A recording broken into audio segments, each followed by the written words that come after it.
Gente, muito, assim, eu pensei, vamos, o dia que a gente pensou em fazer essa live, a primeira coisa que veio na minha cabeça foi essas dúvidas dos alunos, né, que eles sempre têm em relação a, o que que eu posso fazer?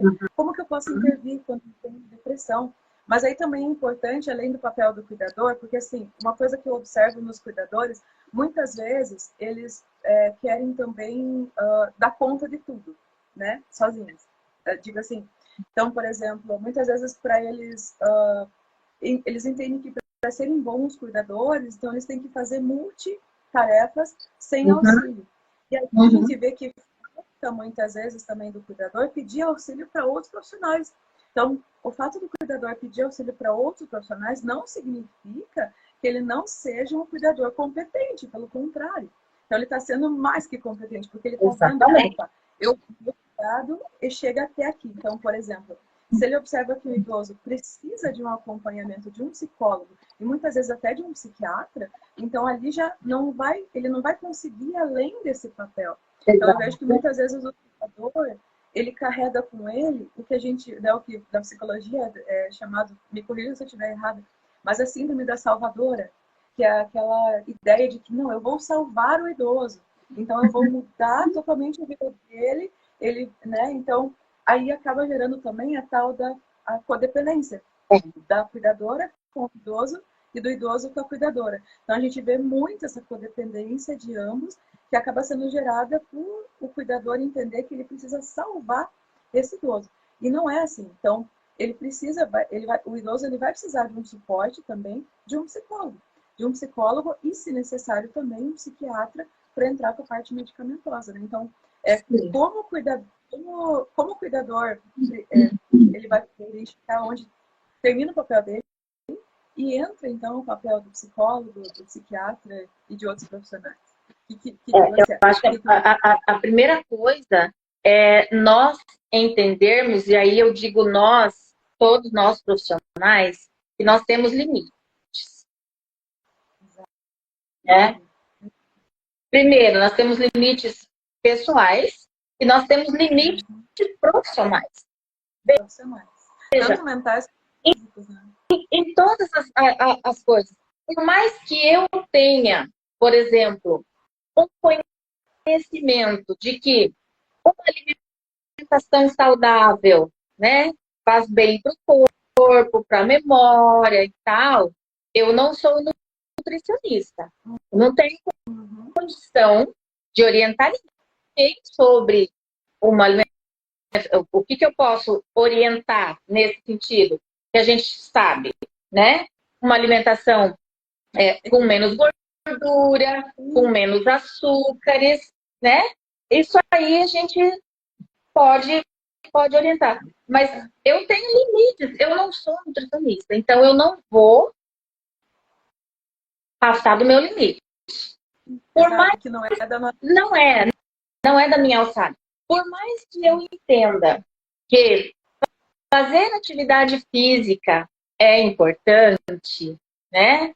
Eu também não sou professora de educação física e também não sou fisioterapeuta para fazer exercícios ali ou orientar alguém a fazer determinados exercícios. Não posso fazer isso, né? Então, o que eu digo para os meus alunos dos cursos de cuidador? O fisioterapeuta te orientou a fazer um determinado exercício ali, porque muitas vezes o fisio vai uma vez por semana na casa da pessoa, não sei, né? Depende da. Então, às vezes o profissional de fisioterapia, ele orienta esse cuidador a alguns exercícios que é possível, né, fazer ali, mas veja, quem que orientou? O fisioterapeuta. Eu, como Sim. cuidadora de um idoso, eu não posso pensar, não, tá precisando fazer um exercício aqui, vou botar o idoso para fazer um determinado exercício. Não dá. Por mais que a gente saiba que precisa acontecer o exercício, né? Mas tudo isso tem que ter muito cuidado, porque um simples exercício, acho que você está muito mais preparada do que eu para falar, né? Um simples exercício, em vez de consertar, ele pode estragar mais. Exatamente.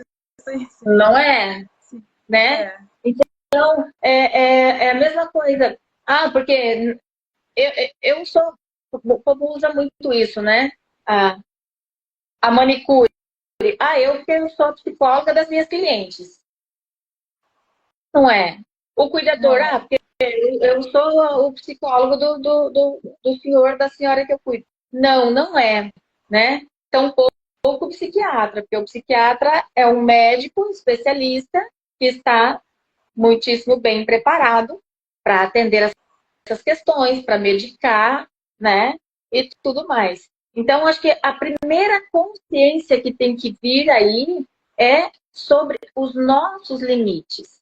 O cuidador, como qualquer outra profissão, ele tem os seus limites. E precisa entender que tem coisa que a gente não dá conta. E não é porque a gente não dá conta que a gente não é um bom cuidador, que a gente não é um bom profissional. Mas isso diz sobre os nossos limites, sobre os limites da profissão. E tá tudo bem. Quando a gente entende isso e cada profissional faz a sua parte, ali uma equipe, né, integrada, o resultado Nossa, é muito melhor. fantástico. Fantástico. A gente vê uma diferença enorme, por exemplo, eu posso dizer por mim, assim, a atuação dentro da fisioterapia, os pacientes que eu atendo em home care, sem cuidadora, né, que não tem cuidadora, e os pacientes que eu atendo com uma cuidadora que é participativa, ou numa casa casa centro de geriatria, a qualidade é bem melhor. Então a gente vê né, profissionais, a gente vê que os idosos, quando tem essa atuação multi, eles apresentam uma melhora funcional, assim, cognitiva, social.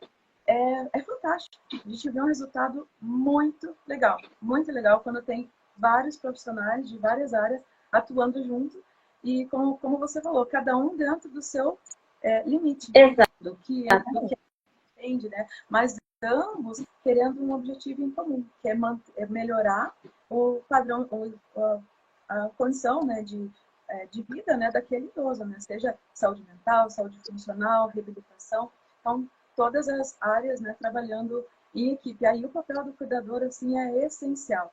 Mas aí, isso aí, ele precisa... É por isso que eu digo, né? Por isso que eu digo que esse cuidador, ele precisa estar bem.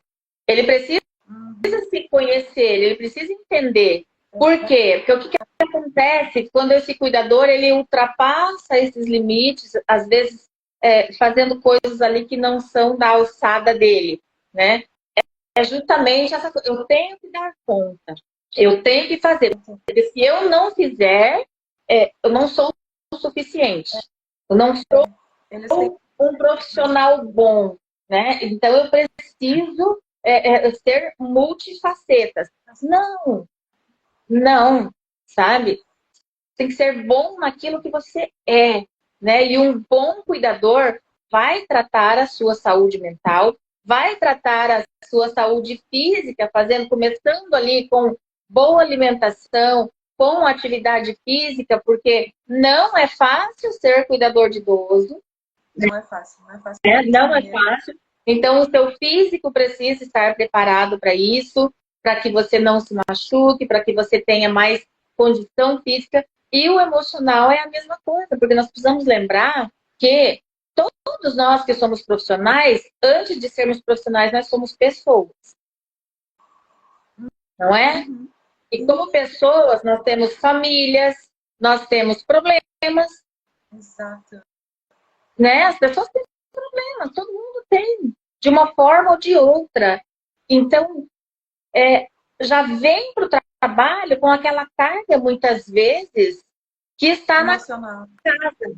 Aquela carga emocional que está na casa. E muitos cuidadores acabam tendo este local de trabalho como um refúgio. Refúgio, sim, exatamente. Como um refúgio. Para fugir daquelas situações emocionais negativas, pesadas, cansativas que tem em casa e que às vezes já não está conseguindo lidar, não está sabendo lidar com aquilo. Então, no ambiente de trabalho, ele está ali como o quê?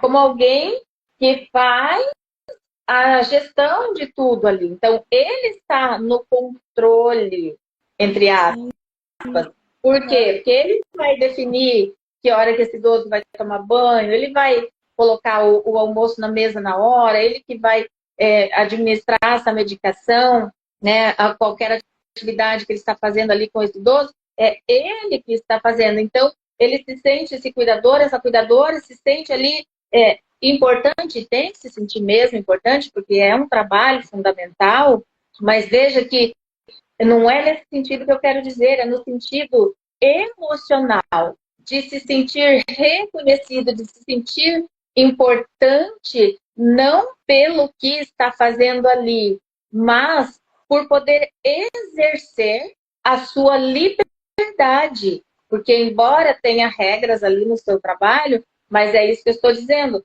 neste momento, este cuidador está ali exercendo uma liderança.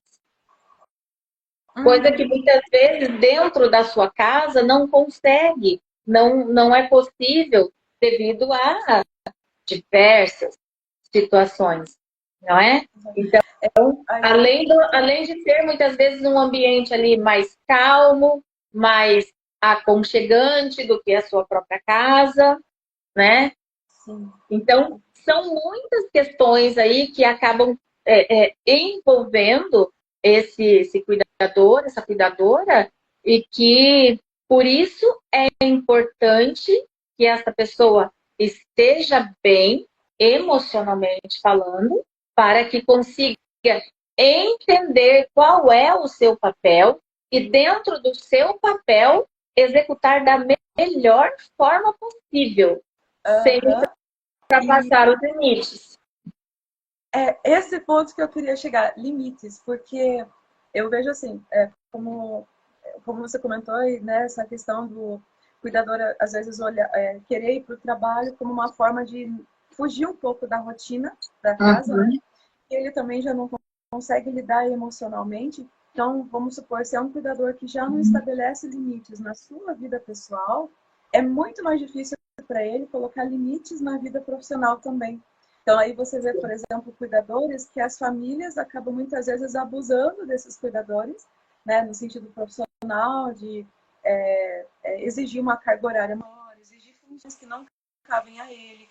E esse cuidador também não consegue colocar limites, né, nesses familiares. Então, muitas vezes ele aceita condições que não estabeleçam limites, porque ele tem medo também de voltar para realidade dele, que ele também precisaria impor esses limites. Então ele acaba ficando num ciclo vicioso, né? Não sei se pode dizer assim, de não estabelecer limite com as pessoas, né? Tanto com os seus familiares, como com os familiares dos idosos. Então, por exemplo, eu vejo que falta muito nos cuidadores também essa visão de serem autônomos. Então, muitos cuidadores entendem que eu trabalho para aquela família. Então, eu preciso fazer tudo para aquela família. Mas ele não vê que ele é um profissional autônomo e que ele precisa pensar e se priorizar primeiro. Como cuidador, né? Porque a profissão cuidador também, infelizmente, ainda não é reconhecida como uma profissão. Né? Pelas leis.